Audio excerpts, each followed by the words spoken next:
I'm very excited to kick off the second part of our event today. I'm Adam French, one of the partners here at Antler, leading our UK fund, and I know Sarah was very excited about the last panel. Elite athletes, obviously living several dreams of hers, but I feel like this is going to be the panel of the day. We have not elite athletes, but elite individuals who are also our peers. And so I am delighted to welcome to the stage two of our portfolio companies at Antler. We've got one, the founder is the founder of one of the fastest growing software businesses in the world.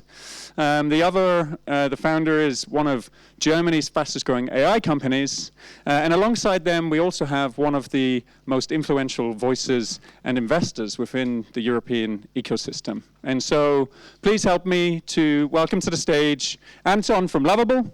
We got Marius from Peec AI, and of course we got Harry from 20VC.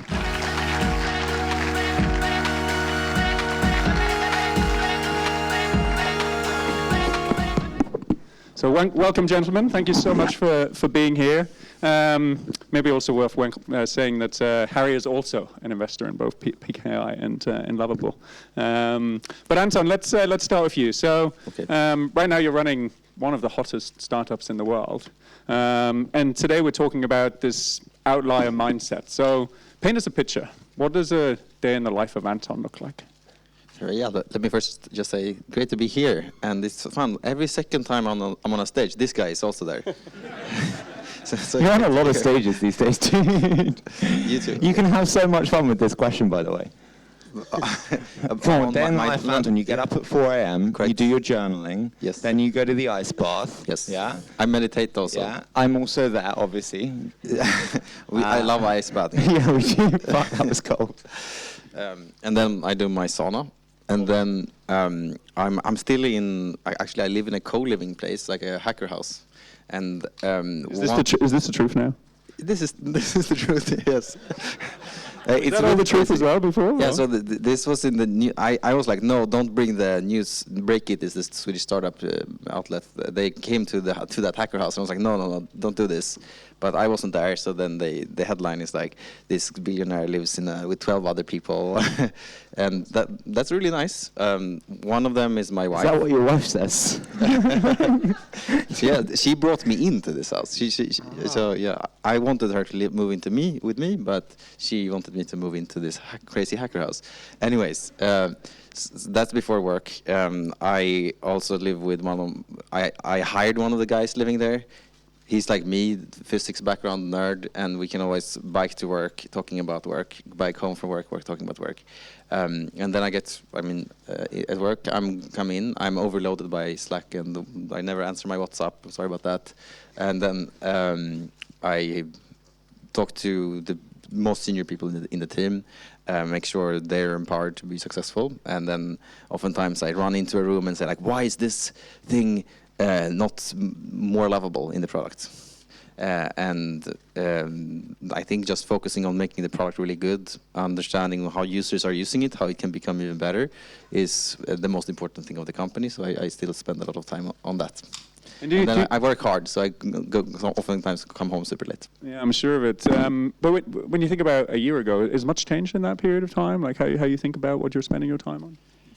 Definitely, like a year ago, we built a version of Lovable that started to take off with less than 10 people, and now it's 60. And I need to think about internal communication and like making sure everyone is on the same page and think about trade-offs in the same way. And hiring. Before I did all the hiring kind of, and now I'm doing hiring of this specific people and making sure like the hiring machine works. And I always take the last interview and then troubleshoot like how could we make the hiring engine more efficient. No, for sure. So Marius, let me come to you then. You're the newest founder on the panel. What's been kind of, I think, the main learning on your journey so far? Particularly around this kind of the state of mind and what it takes to be an outlier. Sure. Thanks for having me. Essentially, I think that what I really discovered is that Rob. Thank you so much. So essentially, one of my biggest learnings is that in 2025 you have to find like very, very intense edges that you can really generate, because through softwares like Lovable, it's quite easy to like throw on. It's me. Yeah. What am I doing wrong? Hello, test. Okay, clearly, I'm not getting high performance. Yeah, right, exactly. All right, I'm going to try to not fuck this up anymore. So I think in 2025 it's so easy to like generate an MVP and like throw out like a version of the software that I think you have to really focus on distribution, and I think that's what we've been really trying to focus on, like just creating a brand people really, really, really like and appreciate, and just having like really UI UX flows that people just want to spend time with the software, and then also focusing on like that the software actually generates a lot of value to the user. All right, Harry, what is it that when you've invested in these gentlemen, that you see different in a lot of the founders? And I could have started this question with just one phrase, 996.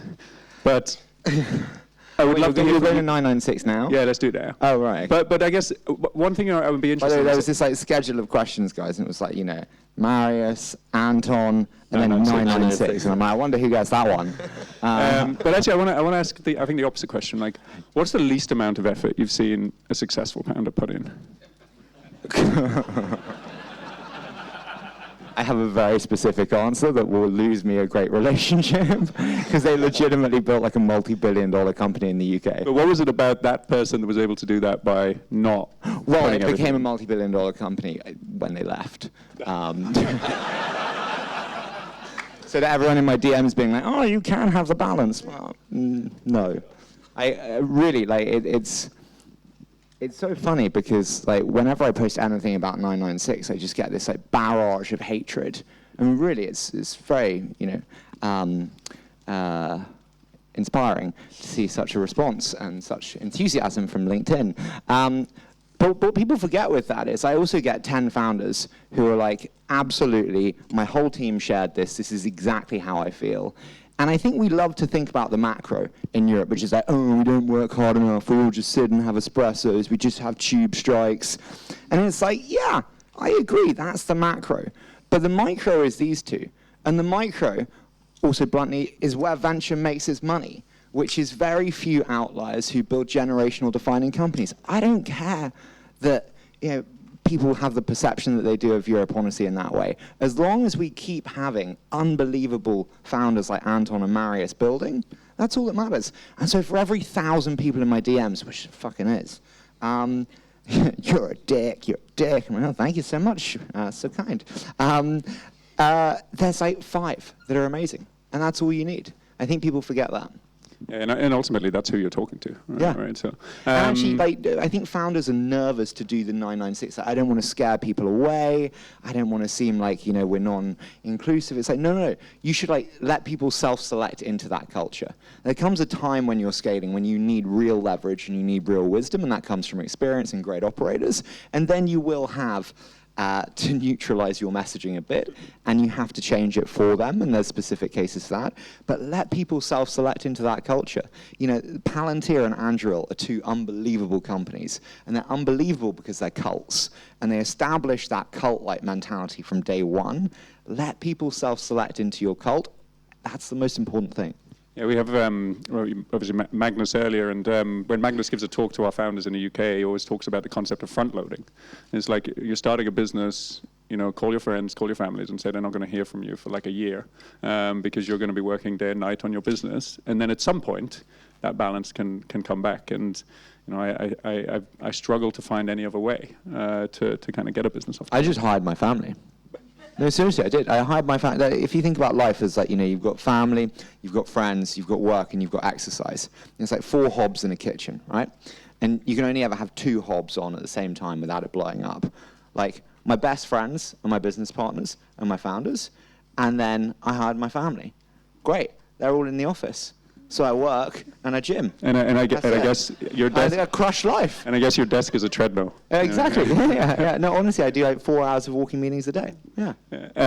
Okay, let's talk about the other side of it, right? And I kind of open this up to you all. It's all kind of great, I guess, talking about the glorification of kind of working hard, and we do it because we know why we're doing it, because we want to build a generational defining business.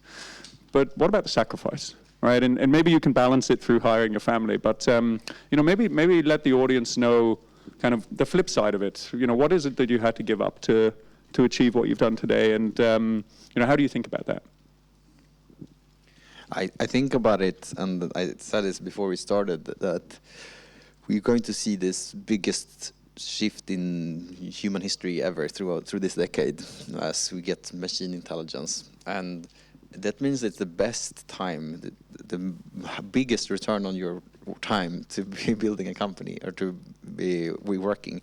So it has never been this good, and it's never going to be this good in the future once we have machine intelligence, arguably. So it kind of just makes sense to sequence things, work really hard now, and I've also let my family know that's a bit of how I think about it, and then I just really hope that I get back to the second part of the sequence, which is to live a bit more balanced life and maybe have a family in a few years. So I also hired my girlfriend. Smart. That's why we I've been trying to do that. So well done. Exactly. It also has been working out great so far. Excited for that to continue. And of course, you How give does up. arguments work? I think We are going to have a one-on-one. You have to split it between Your feedback review not looking good. I think it's split between personal versus work stuff. I mean, if it's work, she has to do what I have to say, and then the other one is true for the other part, I guess. No, but for sure, you give up a lot of things, right? And I think that's normal if you want to achieve something outstanding. It's also outside of the venture capital ecosystem, right? I mean, I used to play professional esports for a living, and I played 18 hours of League of Legends every day for 4 years, right? In my room. This is just what I did. I had no friends. This was you my can life. See why you invest in this guy, can't you? It's just just give him the money, PayPal it. So I think also in that time, I didn't really talk to people outside of the gaming community, right? And now it's kind of similar. I have my co-workers, my co-founders, and my girlfriend, and that's kind of it. And I'm really happy that I'm happy like that. Yeah. Maybe I move on a little bit. Can I just? There's a couple of things that both these guys have, which I think is so important in the best founders in the world. And we've invested in $12 billion companies. I've interviewed pretty much every other $1 billion company over the last 10 years, and the best founders all have three things. And one is superiority complex, which is they fundamentally actually believe, and they probably won't admit it because it sounds a bit douchey, but that they are actually better and more talented. They are more capable than other people. It's inherent, it's within them. Number two, at the same time, this kind of paradoxical duality, which is they have this inferiority complex, which is we're not moving fast enough, we're not doing enough, we should be doing more, I want to go, go, go.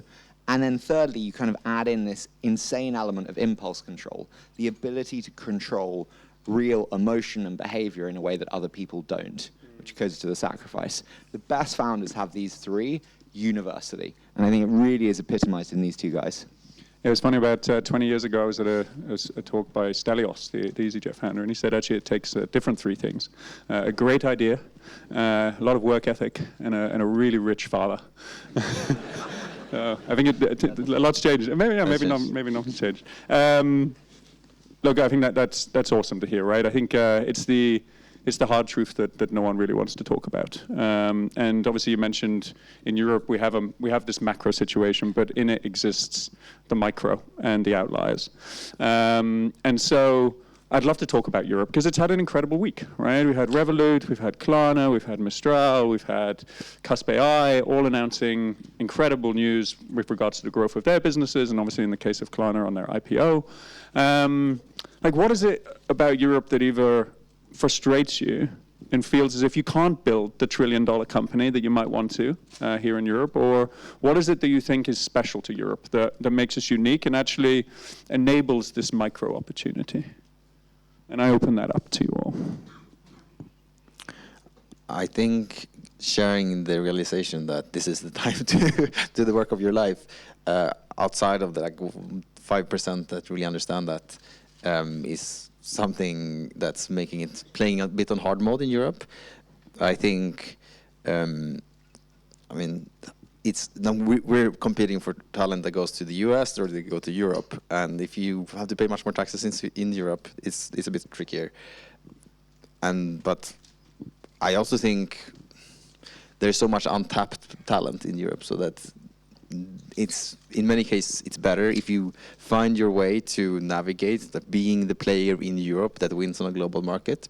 It's an advantage to be here, and you can be the biggest, the best place to work for this type of people. And you think it's an advantage to play in hard mode? You're playing hard mode in some dimensions, and then you can spin it to an advantage, and you can be the fastest growing AI company in the world, for example, or in Europe specifically. You said this before, dude. I don't think you are playing on hard mode. I don't mean it badly, but like, you know, we invest in the US. That's fucking hard mode. That is insanely fucking hard mode. The competition levels are ridiculous. The loyalty is nil. The costs are through the roof. I don't think it's playing on hard mode. I think we just like to complain. I'm being serious. I think we just, as a concept, we just love to fucking moan. It's raining, it strikes, you know, whatever it is. I don't think it is. I think it's so, like, you know, I've said before, I want a newspaper article that says the Lovable effect, which is like, you know, Sweden has come alive with amazing young entrepreneurs, bluntly, because of you and because of Lovable. And I'm not doing that to blow smoke up your ass, but it's because, like, actually, we need something to be optimistic and excited about, and that's amazing. Like, we need to be more optimistic, not it's on hard mode. The US, we always think it's better on the other side. It's shit in the US. It's shit. There's your quote. Honestly. For whoever is in the room from the press. Ruin my US audience. I think no matter where you stand on the debate, I think the world is just not deterministic in that way, where it's like this continent can achieve X and this other continent cannot achieve Y. I think this is just not true.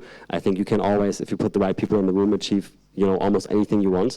So I think that limitation just doesn't exist, in my opinion. 100%. Yeah, I talk a little bit about this doom loop that we like creating here. You know, if we constantly bitching and moaning about how bad it is here, it will become bad here because people listen to our news around the world, particularly in the UK, and they go, "Oh, it's terrible there." I'm like, "No, London's the best city in the world. I love being here."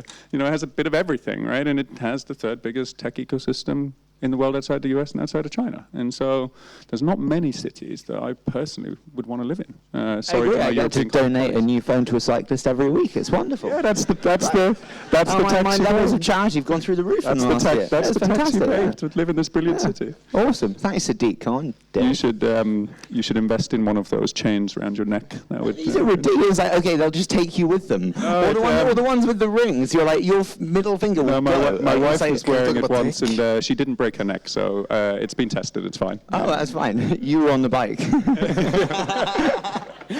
That'd be the weirdest way to spend the weekend. No, I completely agree. Like, if you look at, in Stockholm, we have these hundreds of super ambitious founders now, as to your point, Harry, that are like believing to an extreme amount in themselves, and that's what it takes. And what they're doing is that they're building the products. They're not building these like foundation model things that are like extremely competitive. But they're building products, and that's where Europe has the chance to do much better than the other companies, because we can. I mean, talking about taxes, we have social security nets that let more people try out to build a product.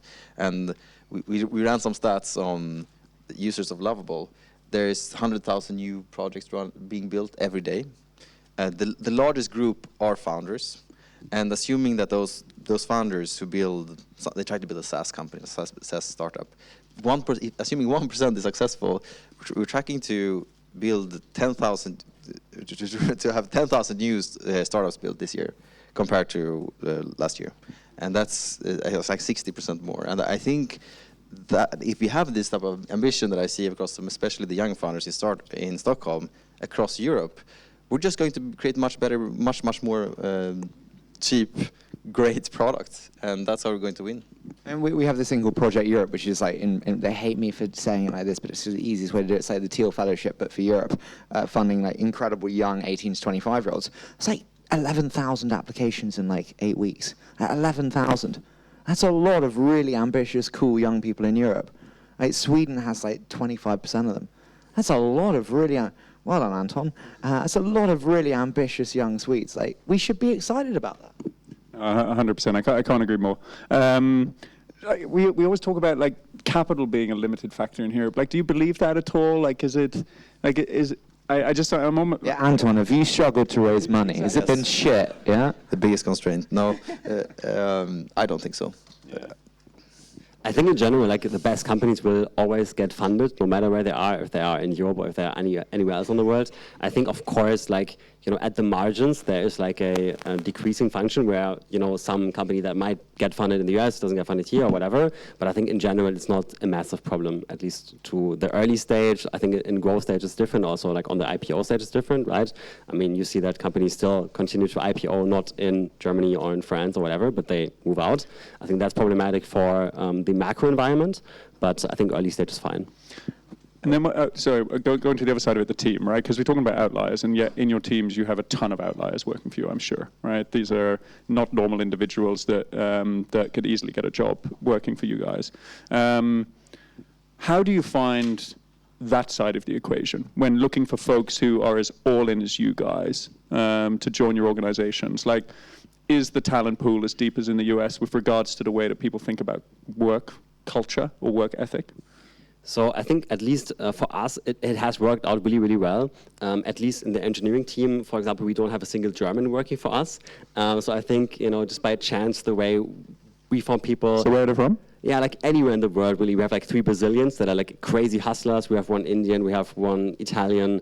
We have found that, you know, immigrants specifically have a crazy work ethic, and they really want to like get somewhere in life. They want to create something. They want to hustle and work and win with the team.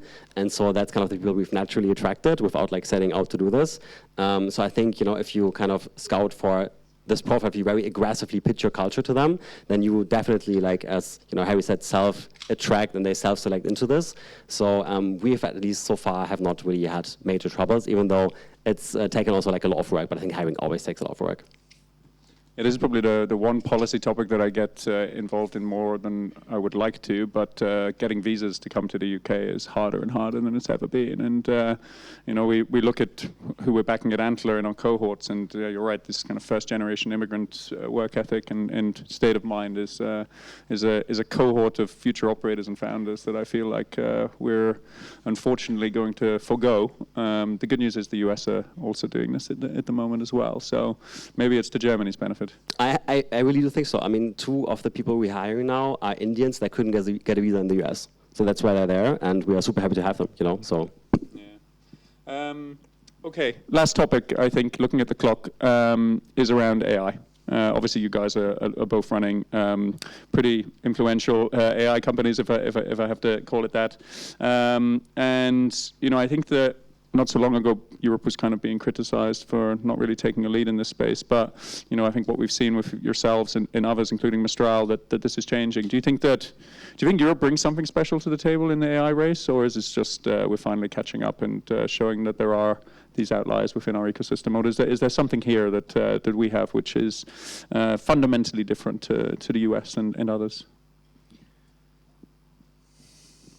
Taste. Yeah, I think that's why we should build products and not build models. But to your point, Marius, if you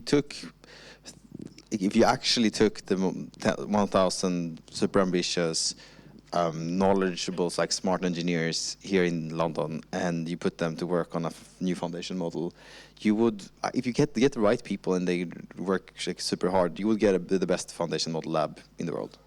And that's just like an interesting realization. It's of course very, very difficult to kind of coordinate the assembly on the alignment in those 1,000 people, but you can build the best AI from almost anywhere in the world if you get the right people in the room. Anyone else? I think clearly on the application layer, there's so much stuff to be built still, right? I think we're like at the very early stages of like a 10-year journey, and I think Europe can really win there. I think that's where the space is very, very open, and I hope that more teams get funneled into, you know, these ideas and work on that. So I think we definitely have a shot at building really, really, really cool companies there. I guess, Harry, look, you're investing in the US and Europe. How do you see it? I just don't like the like delineation between like Europe versus US, and it's like AI war, and then like China. It's like, is that an AI war? And it's We're like, really going to like our next panel with the geopolitical angle. is that it? It is an element of it, yeah. You should All right stick around. then. It's just kind of bullshit. Like honestly, we are creating companies and we are creating products to solve problems for our customers. And we want to create massive companies and solve lots of problems for our customers. And like, yeah, we're in Europe, which is awesome. but we still need to solve problems for our customers. And so like this like pitting us against them versus us, you know, we don't have, everyone loves to shit, we don't have capital markets. Klarna's going public in the US. Awesome. We don't need capital markets in the way that people think we do. They can go public anywhere. Lovable, Peec can go public in the US. That's awesome. Like, let's just focus on like building great product, inspiring our teams to keep building great product, and make our customers happy. I think the way I see it though is I want to make sure we build a flywheel, right? Like we know that great founders start their careers in great companies that have grown, or the big tech companies, the Googles, the Metas, the Revoluts of this world.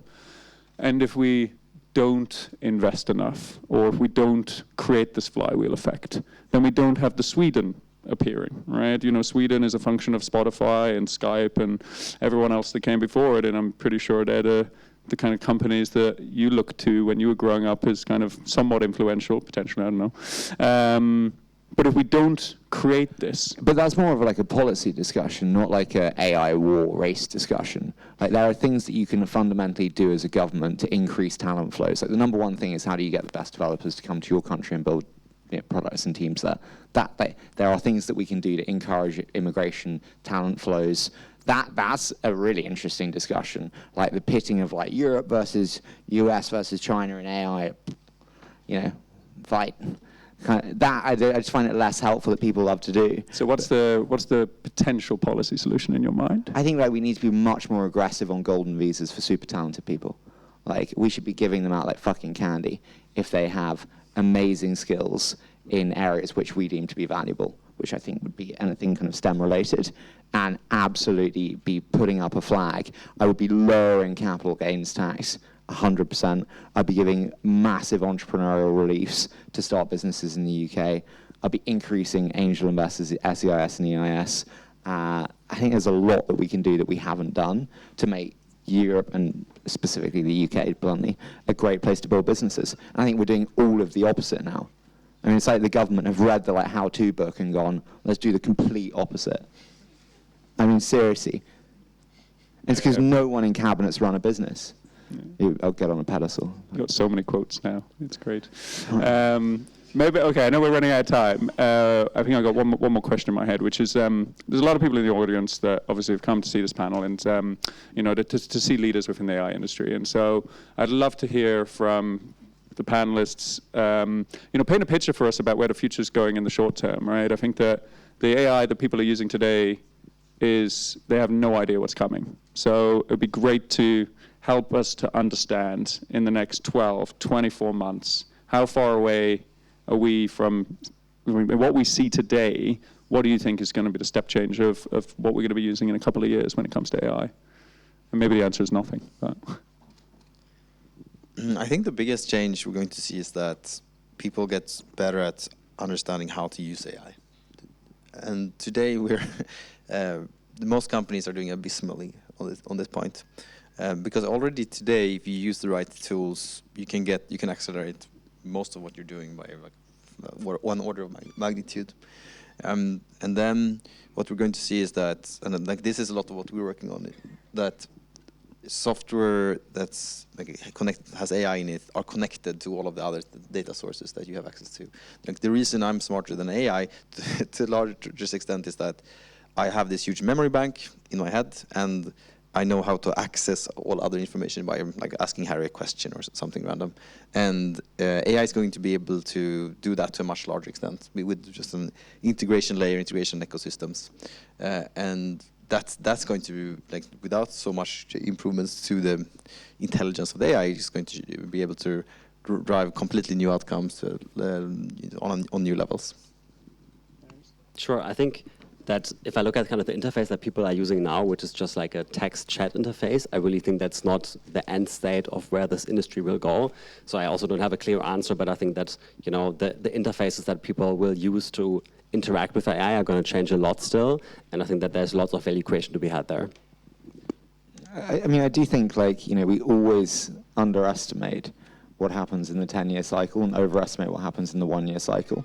Like, whether you like it or not, I think, and maybe you guys disagree with me, but I think you are seeing the touching of scaling laws being challenged.